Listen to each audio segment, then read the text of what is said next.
DJ তো বাজবেই, এমন জোরে বাজবে কান ঝালাফালা করে দেবো।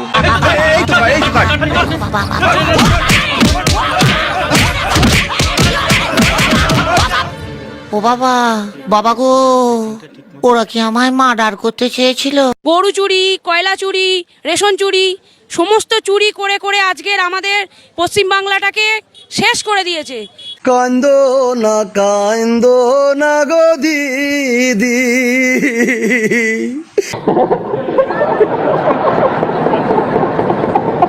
নমস্কার বন্ধুগণ, কেমন আছেন আপনারা? আশা করি আপনারা প্রত্যেকেই ভালো আছেন এবং সুস্থ রয়েছেন। তো বন্ধুগণ, আপনি ভালো থাকলেও তৃণমূলীরা কিন্তু মোটেই ভালো নেই। তাদের অবস্থা দেখেই এখন বোঝা যাচ্ছে। দেখুন না কেমন রৌদ্রের মধ্যে এখন ধর্ণা দিয়ে বসছে। আমি আপনাদের বলি, এবার আপনারা প্লিজ দয়া করে শান্ত হন। ওখানে গেটের সামনে যারা আসবে সবাইকে ঢুকিয়ে দিন, আর না ঢোকালে কিন্তু লালবাজার ঘেরাও হবে, নবান্ন ঘেরাও হবে, সব পুলিশ স্টেশন ঘেরাও হবে। বলেছিল পথে নামাবো, নামিয়েই ছাড়লো। বলেছিল প্রাক্তন করব, করেই ছাড়লো। বলেছিল ভবানীপুরে হারাবো, হারিয়েই ছাড়লো। সত্যি ছেলেটার দম আছে মায়েরি। দয়া করে আপনারা চুপ করুন। দিদি এত জোরে চিৎকার করতে পারছেন না, ওনাকে বলতে দিন। তবে সবাইকে হাত জোড় করে অনুরোধ করব, আমাদের সোনা ভাইপোর গায়ে যেভাবে পচা ডিম, কাঁচা ডিম, জুতো যেভাবে ছুঁড়েছিলেন, এরকমটা করবেন না। এমন কথা আমি কেন বলছি জানেন? তার কারণ এখানে ধর্নায় বসে একের পর এক ব্যক্তি নাকি তারা অসুস্থ হয়ে পড়ছেন। একে অসুস্থ লোক চিন্তা একদম হাই প্রেসার হয়ে বসে আছে, কখন কোথায় থেকে এসে পুলিশ তুলে নিয়ে চলে যায়। এত চুরি চামারি দুর্নীতি করেছে, একে চিন্তায় আছে। তারপরে আপনারা যদি এইসব কিছু ছোঁড়েন তাহলে তো বিপদ হয়ে যাবে।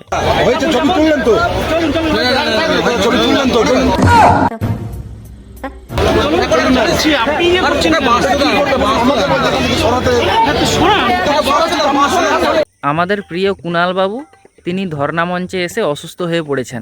ওরে কে আছিস, একটু ধরাধরি করে বাড়ি পৌঁছে দে না, তাহলে না হলে এখানে যদি একটু ডিম টিম যদি কেউ ছোঁড়ে তাহলে তো আঘাত লেগে আরো কেলেঙ্কারি হয়ে যাবে।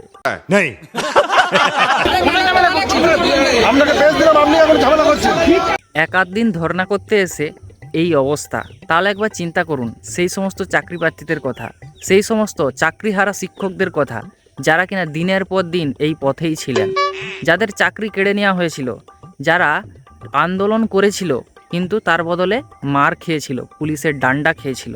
তার মানে চিন্তা করুন তাদের কতখানি না কষ্ট হয়েছে। যেমন তাদের চাকরি কেড়ে নিয়েছিলেন চুরি চামারি দুর্নীতি করে, তাদের যতখানি না কষ্ট হয়েছে সেই সমস্ত কষ্ট আপনাদেরকেও কিন্তু পেতে হবে। আর সেই কারণেই আজকে তৃণমূলীরা এইভাবে পথের মধ্যে রয়েছে। এই তৃণমূলীরা হয়তো কোনোদিন ভাবতেই পারেনি, স্বপ্নেও ভাবতে পারেনি যে তাদের এই দুর্দশা হতে পারে।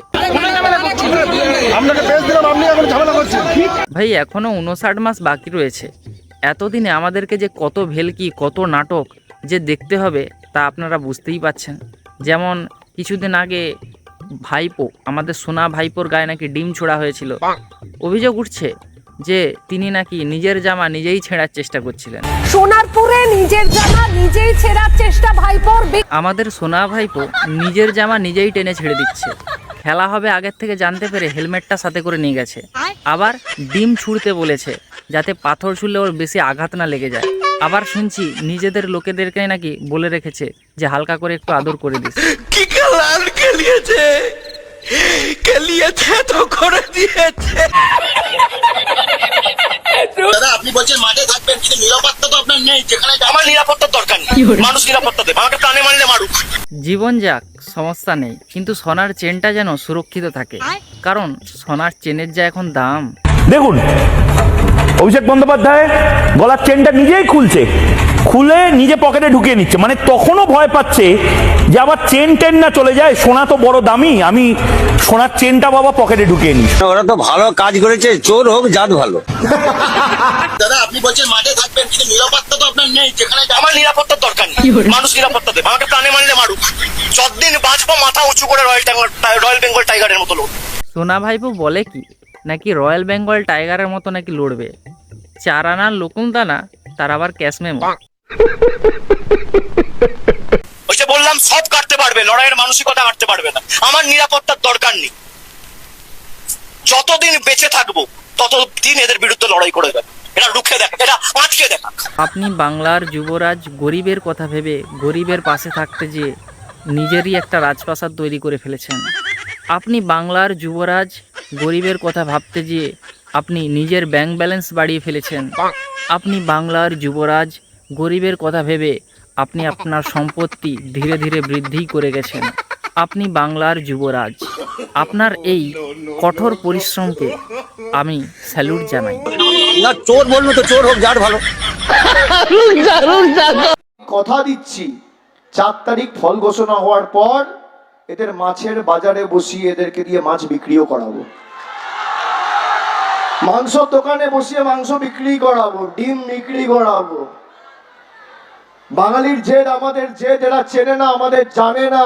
বন্ধুগণ, ভাইপোসোনা বলেছিল 4 তারিখে ফল বেরোনোর পর বিজেপিকে মাংসের দোকানে মাংস বিক্রি করাবে, মাছের দোকানে মাছ বিক্রি করাবে, আর ডিমের দোকানে ডিম বিক্রি করাবে।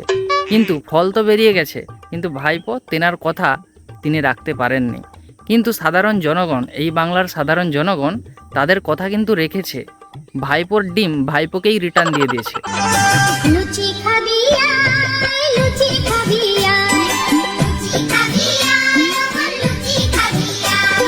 ওকে ডিম ছুঁড়ে তো সম্মাননা জানানো, জুতো ছুঁড়ে সম্মাননা জানানো উচিত ছিল। ও দিদি গো, তুমি কই গেলা? এমন গুত্তনি দেবো না।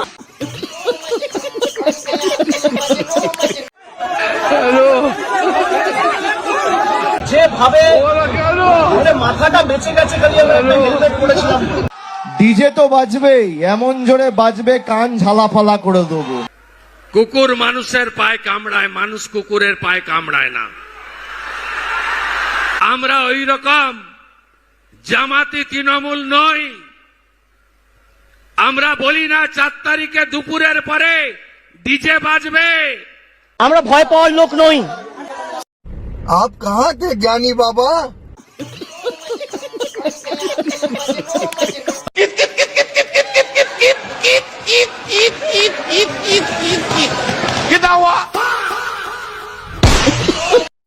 यही नहीं, अभी और सुनिए।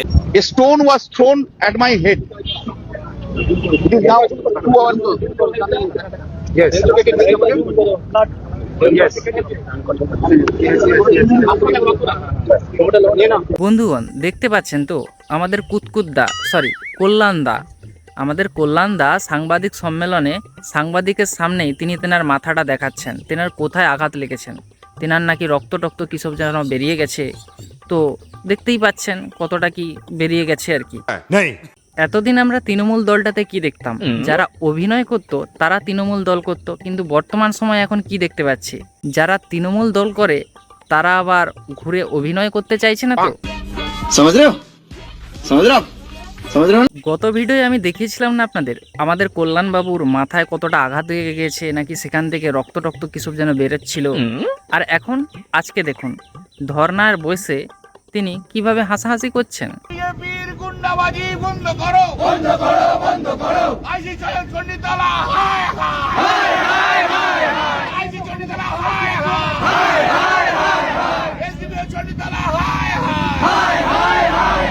সত্যি কত নাটকই যে দেখাবে এরা।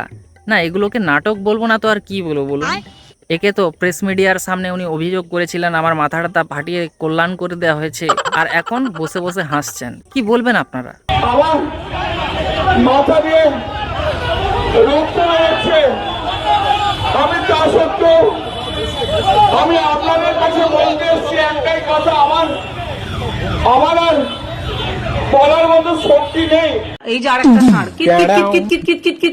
কিট করছিল না, অনেক কিট খেলেছো, এবারে ঘরের দরজা জানালা বন্ধ করে ঘরের মধ্যে চুপচাপ থাকো, বাইরে বেরিও না। ফোন দেবো, প্লিজ আমাকে ক্ষমা করে দাও, প্লিজ প্লিজ আমাকে ক্ষমা করে দাও। আমার তোমার পিসিকে বুদ্ধিগুলো এই দিত। এটা পুরো গোপাল ভাড়ার সেই মন্ত্রীর মতন, পুরো কুচুটে মাথা, শুধু কুচুটে বুদ্ধি ভর্তি। কিট খেলা, কিট খেলার পিছন দিয়ে বের হবে। কি করে সরকার ছিল, কোনোদিন আপনাদের গায়ে আমরা টাচ করতে দিইনি, কত মর্যাদা নিয়ে ঘুরে বেড়াতেন। আমাদের মাননীয় এক্স মুখ্যমন্ত্রী বলছেন যে ওনাদেরও সরকার ছিল, ওনাদের সরকার থাকাকালীন নাকি কারো গায়ে কোনো টাচ করতেও নাকি দেয়নি, তাই নাকি? তাহলে বাংলার জনগণের মুখ থেকে একটুখানি শুনে নিই ওনারা কি করেছিলেন কি না করেছিলেন। ও আচ্ছা, আপনার শাসন ক্ষমতা আপনি কখনো কারোর গায়ে হাত দিতে দেননি, টাচ করতেও দেননি, তাই না? বলছি যে তাহলে কি আপনার ওই পোষ্য দুধেল গাইদের দিয়ে আপনি তাহলে ওই হরগোবিন্দ দাস এবং তার ছেলেকে কি আদর করিয়েছিলেন, এবং মুর্শিদাবাদ মালদার সমস্ত সনাতনীদের কি আদর করিয়েছিলেন, যার জন্য তারা ঘর ছাড়তে বাধ্য হয়েছিল? এছাড়াও আপনার দুই পোষ্য মুঘল সুপুত্র শাহজাহান এবং জাহাঙ্গীর, এদেরকে দিয়ে ফলতা এবং সন্দেশখালী ওখানকার হিন্দুদের উপরে অমানবিক অত্যাচার দিনের পর দিন চালিয়েছিলেন। ওখানকার হিন্দুদের বাড়িঘর পর্যন্ত আপনারা পুড়িয়ে দিয়েছিলেন। ওখান থেকে খুন খারামি থেকে শুরু করে ধর্ষণ পর্যন্ত সবই আপনি সন্দেশখালী এবং ফলতাতে করিয়েছেন। এরপরেও আপনি বলছেন আপনি কখনো কারোর গায়ে হাত দিতে দেননি। সত্যি এত সুন্দরভাবে গুছিয়ে শান্তভাবে কনফিডেন্সের সঙ্গে আপনি যে মিথ্যে কথা বলতে পারেন, সত্যি প্রশংসনীয়। এই বসুন তো, বসুন, আপনারা সব জায়গায় গিয়ে এরকম করেন, বসুন। তৃণমূল পার্টিটা প্রায় উঠে যাওয়ার পথে, আর কি উঠে যাবে, থাকবে না। এ কি দিদি, এ আবার মুই কি শুনতেছি? এতদিনে বাংলার জনগণ বলতো যে এই তৃণমূল দল থাকবে না, চূর্ণ বিচূর্ণ হয়ে যাবে, কিন্তু এখন আপনাদের দলের নেতারাই দেখছি বলছে যে এই তৃণমূল দল আর নাকি থাকবে না। তৃণমূল পার্টিটা প্রায় উঠে যাওয়ার পথে, আর কি উঠে যাবে, থাকবে না। লজ্জা করে না? গলায় দড়ি দিয়ে মরা উচিত। আর শুধু তাই নয়, তৃণমূলের আরেক নেতা তো বলছেন যে তৃণমূলের মাথা থেকে আমাদের মাননীয়াকেই সরে যাওয়া উচিত। যারা নেতৃত্ব দিচ্ছে তাদের বদলাতে চাই। মমতা বন্দ্যোপাধ্যায় হ্যাঁ হ্যাঁ, লজ্জা করে না?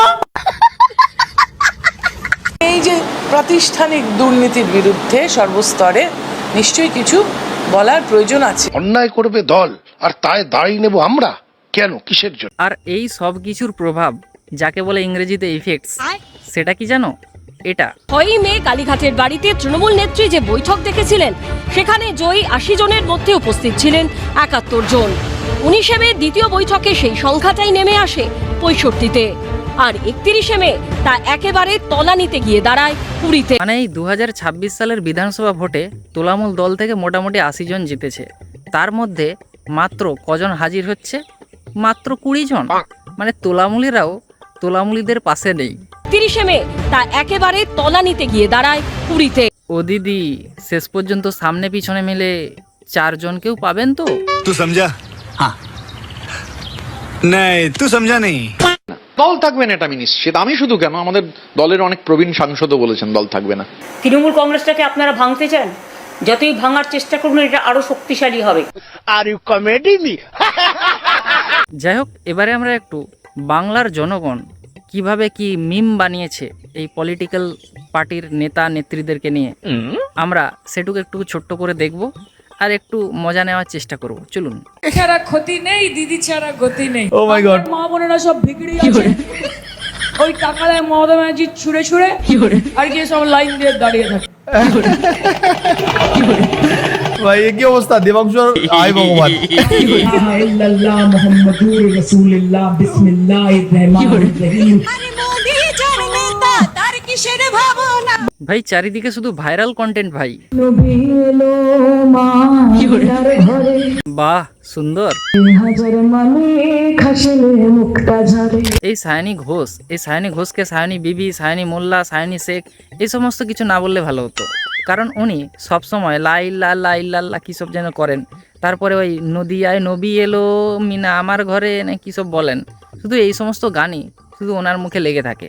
মানে পলিটিক্সটা উনি খুব ভালো বোঝেন, সেই জন্য তো শুধুমাত্র মুসলিমদের ভোটটা হাতে আনার জন্য এই ধরনের তেল লাগিয়ে থাকেন উনি, শুধু পলিটিক্স। এই সায়নী ঘোষ যখন ফিল্ম ইন্ডাস্ট্রিতে ছিল তখন মমতা ব্যানার্জির বিরোধিতা করেছিল, আর এখন সেই চটিটাই চাটছে। কদিন পরে কে জানে, এখন বিজেপি সরকার ক্ষমতায় চলে এসছে, এখন ওই মোদির চটি না চাটতে হয় না, এটা বলছি না, হলেও তো হতে পারে, কে জানে।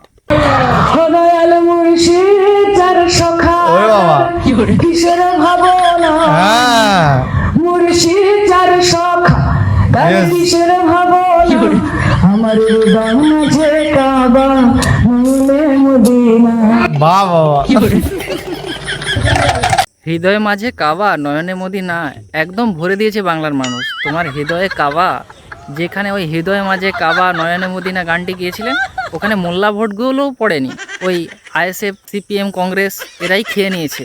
আর ওই হৃদয়ে মাঝে কাবা নয়নে মোদি না করে হিন্দু ভোটগুলোকেও হারিয়েছে। এখন বাংলার মানুষ বসে বসে আপনাদের দৃশ্য দেখছে আর এভাবে ডুগডুগি বাজাচ্ছে। এখন সব শেষ, ওই হৃদয় মাঝে কাবা নয়নে মোদি না বেরিয়ে গেছে। যাই হোক বন্ধুগণ, আজকের এই ভিডিও এই পর্যন্তই। ভিডিও কেমন হলো অবশ্যই কমেন্ট সেকশনে কমেন্ট করে জানাবেন। ভিডিও ভালো লাগলে একটা লাইক করবেন, লাইকের পাশাপাশি আমাদের চ্যানেলটিকে সাবস্ক্রাইব করে আমাদের পাশে থাকবেন। ফিরছি নেক্সট কোনো একটা ইন্টারেস্টিং টপিকের সাথে। সবাই ভালো থাকবেন, সুস্থ থাকবেন, টাটা।